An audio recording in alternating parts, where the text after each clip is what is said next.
Huge regrets. Mike Tyson has a sad senior moment when trying to recall his November fight with Jake Paul. I kind of blanked out. If you thought Mike Tyson looked off during his recent bout with Jake Paul, you're actually right. Tyson admitted to not remembering much of the bout last month that aired live on Netflix recently. I don't remember the fight that much, Tyson told Fox Sports Radio, thanks to MMA Mania for the quotes. I kind of blanked out.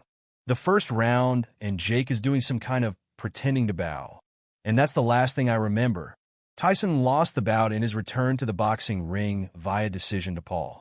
The fight headlined a night of action from AT&T Stadium just outside of Dallas, Texas. My body was really sore, Tyson said. My stomach was really sore. The day after I woke up and said to my wife, "Why did I do that? I just don't know what the hell was going on." The 58-year-old Tyson was competing for the first time since 2005. He was seeking his first win inside the ring since 2003 that night versus Paul, the YouTuber boxer. Despite the age difference and technical issues, the fight was a commercial success. It generated one of the largest gates for combat sports and was watched by 65 million via Netflix. Tyson had been forced to pull out of a scheduled July meeting with Paul. While training for the bout, he suffered an ulcer flare-up that nearly derailed his plans while traveling. People are just mad that it's permanently on BoxRec that I beat Mike Tyson. Orlando, Florida. If Jake Paul has any regrets about picking on a 58-year-old man, he refused to show it Friday at the WBA convention in Orlando, where he staged his latest MVP show. 4 weeks ago, over 8 2-minute rounds, Paul, 27, dominated a ring-worn Mike Tyson, 58. It was a depressing spectacle for Tyson fans, yet a wholly predictable outcome in a contest between two men with a 31-year age difference.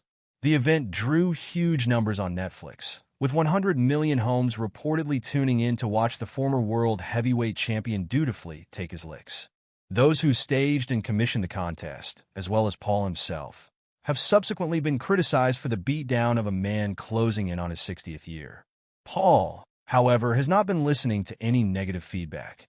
"There is no response to the reaction of the Tyson fight," he said. "I quite frankly didn't look at it. What do I care that people have to say about anything that I do? If anyone in my life has something to say, then they'll text me. If you don't have my number, then I don't give a fuck about you." All the texts were, "Best event ever, incredible, you're the face of boxing, all of these things, love, love, love, and that's all I care about." Paul's business partner, Nakisa Bidarian, was quick to defend the bout and its status as a professional fight. Mike Tyson wanted it to be a pro fight, he said. Of course it was going to be a pro fight if that's what he wanted. This was his chance for retribution for his legacy.